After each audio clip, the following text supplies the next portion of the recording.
and today we're going to be talking about presence. Usually when actors think about presence, I ask them what they do in order to be present, and you might recognize yourself there.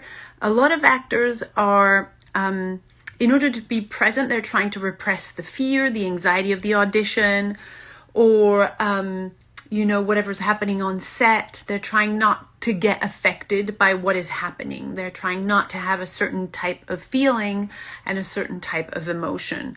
I hear a lot of actors who say that in order to be present, they just try to focus on the character, or they just try to focus on the emotions that the scene demands, or they try to focus on the emotions that they should be able to get to for the scene.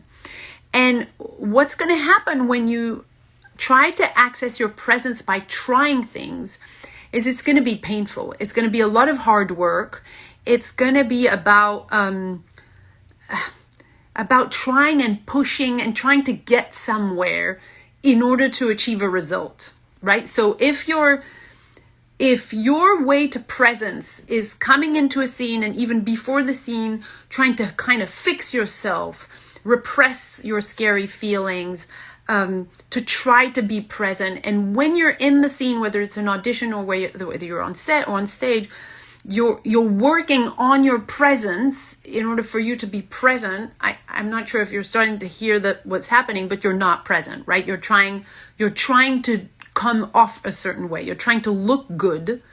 You're trying to achieve a result, and that's in the future. So if it's in the future, it's not in the present, right? And that can be a really sticky feeling, because the reason probably, or one of the main reasons why you probably got into acting, is because this extraordinary sensation of presence is undescribably blissful and liberating and extraordinary. You are really there in the moment. You are really present moment by moment. You're hearing your being, you're breathing, you're breathing the character, you're breathing the moment. You are living the moment that your character is into. So that's the sensation of presence. The sensation of presence is not you trying to fix your emotions so that you are present. That's not it. That's hard work. That's trying to manipulate the outcome. That's trying to kind of pull on things in order to come off as present, in order to look good and be good. Right? So it's actually the opposite.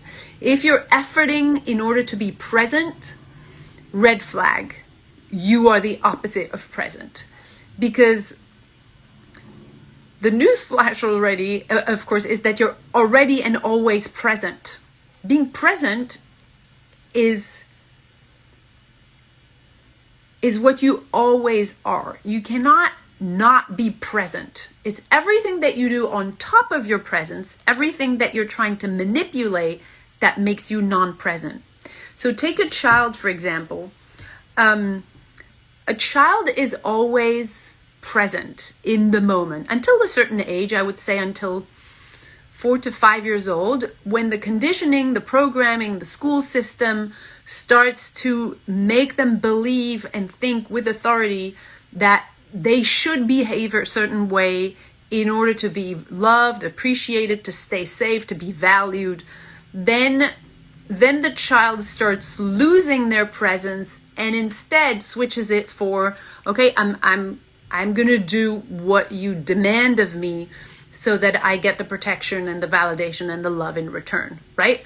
But so when you were a child, you were completely present. So before conditioning, before formatting, before education and authority came, you were always already present. You are born present, which is why when you watch a child and they're playing a scene, whether it's with a Play-Doh or whether it's a child actor, they're not trying to be present. They're just enjoying the moment. They're just enjoying being that character, living those circumstances. And they'll do 40 takes because They're not thinking about being good. They're not thinking about being present. They are just living the moment. That's what they're interested in. They're not interested in booking. They're not interested in being good. They're not interested in looking good. They are interested in their experience. And then the conditioning happens, and your parents tell you to feel, the stuff that they want you to feel.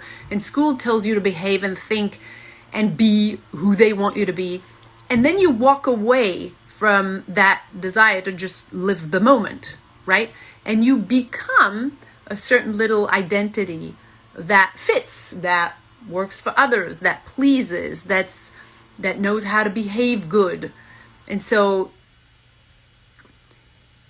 the reason I'm saying that in order to be present, you need to disappear is for that exact reason. So whatever the conditioning and the programming has shaped into your behavior needs to disappear. Because what the programming and conditioning and education has programmed into you is to not be present, but to be good, to look good, to be liked, to please, right? So the second you tap into that, you're not present. So the only way for you to be present is to make sure that you disappear to all of those aspects that have nothing to do with you. They have to do with, in my opinion, the bullshit that was fed to you, which is you should. Everything that starts with a should, which is all of our education. You should not be angry. You should not cry. You should not be happy too loud. It's okay to be happy, but not too loud. You should eat at this time because all of your little mates at school are eating at this time. You should pee at that time because that's when the restroom is happening. You should learn math. You should learn English. You should be quiet in class. You should do your homework. So everything comes with a should. And all of those shoulds, all of that fed conditioning shoved down your throat from the first day till probably now is really taking you away from being present. So if you really want to be present when you act, the only way to do it is to not do all of that other stuff so you can actually be there, because you're always there. So there's nothing to do. You don't have to focus on anything. You don't have to try and be present. You are, right? Think again of the child who's playing, whether it's professionally or with their Play-Doh. They are not thinking about their presence because their presence hasn't been programmed away from them. Their instinct hasn't been robbed away from them. It hasn't been, smashed or, taken away from them. They're just still who they are. They're present. So that works. And then you grow up into an adult and you're becoming just a product of the programming and the conditioning and the authority and the good and bad behavior. So all of that identity that you've built to survive all of this programming, you need to get rid of it because it'll make you do only things that are not present. So that sensation of presence, whenever you've touched it, it's away from your desires. It's away from your identity. It's away from your ego. Whenever you've been really utterly present in a scene, or if you can remember when you were a child, you disappear. You're only present to the moment and to you being the hairdresser or the dentist or whoever your character is, a mother who's, looking after her child.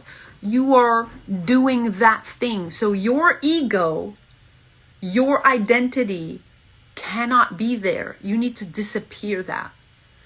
And of course, in order to disappear your ego and your identity, you need some work because you've survived until now with your ego and identity because you've been asked to, because that was the only thing that could make you survive, is to drink the Kool-Aid that was fed to you in your programming so you would stay safe and loved and validated, right? So the work that we do in this community is to make sure that that you can work through that programming, that you can work through those layers that are just sitting on top of you, of your presence, your instinct, your freedom. So you're this little pure gem, like other gold, diamond, crystal, whatever you want to call it, pure energy, your pure instinct.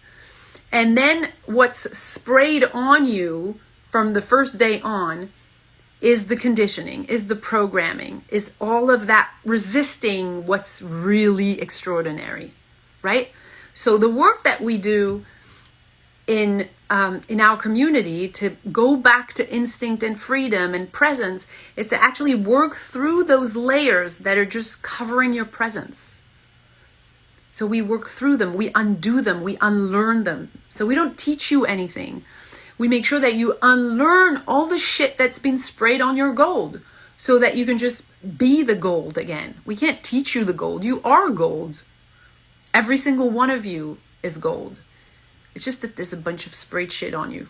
And so we work through that, and then we wake up the gold and we muscle it up just to make sure that it's sustainable, even under pressure in an audition or under pressure on a difficult set, for example, so that you can rely on your gold. But there's no more effort.